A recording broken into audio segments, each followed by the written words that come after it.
മലങ്കര മാർത്തോമാ സുറിയാനി സഭയിലെ സിനഡ് പ്രതിനിധികൾ വത്തിക്കാനിലെത്തി ഫ്രാൻസിസ് പാപ്പയെ സന്ദർശിച്ചു.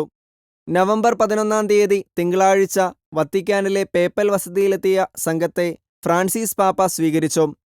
ഐക്യവും പ്രേക്ഷിത പ്രവർത്തനങ്ങളും യോജിച്ച് നടത്തുവാനുള്ള ആഹ്വാനം പാപ്പ നൽകി. കഴിഞ്ഞ വർഷം തുടങ്ങിയ എക്യുമെനിക്കൽ ചർച്ചകളുടെ അടിസ്ഥാനത്തിൽ ഫ്രാൻസിസ് പാപ്പയാണ് സിനഡ് അംഗങ്ങളെ വത്തിക്കാനിലേക്ക് ക്ഷണിച്ചത്.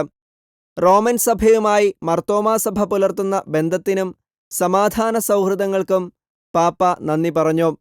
സഭയുടെ അധ്യക്ഷൻ തിയോഡോഷ്യസ് മാർത്തോമ വലിയ മെത്രാപ്പോലിത്തായുടെ നല്ല ആരോഗ്യത്തിനായി താൻ പ്രാർത്ഥിക്കുന്നുവെന്നും അദ്ദേഹത്തിന് തൻ്റെ ആശംസകൾ കൈമാറണമെന്നും പാപ്പ സന്ദേശത്തിൻ്റെ ആമുഖത്തിൽ പറഞ്ഞു. അവർ കിഴക്ക് നിന്നും പടിഞ്ഞാറ് നിന്നും വന്ന് മേശക്കരികിലിരിക്കും എന്ന മത്തായി ശ്ലീഹായുടെ സുവിശേഷത്തിലെ വചനങ്ങൾ ഉദ്ധരിച്ചുകൊണ്ട് പാപ്പ തുടർന്നു. ക്രിസ്തുവിൻ്റെ കുർബാനയിൽ നമുക്ക് ഒരുമിച്ച് പങ്കെടുക്കുവാൻ കഴിയുന്ന ദിവസം ത്വരിതപ്പെടുത്തുമെന്ന് ഞാൻ പ്രതീക്ഷിക്കുന്നു. കത്തോലിക്കാ സഭയിൽ സിനഡാലിറ്റിയെക്കുറിച്ച് നടത്തിയ സിനഡിനെയും മാർത്തോമാ സഭ വെച്ചുപുലർത്തുന്ന സിനഡൽ പാരമ്പര്യത്തെയും പാപ്പ അടിവരയിട്ടു പറഞ്ഞു.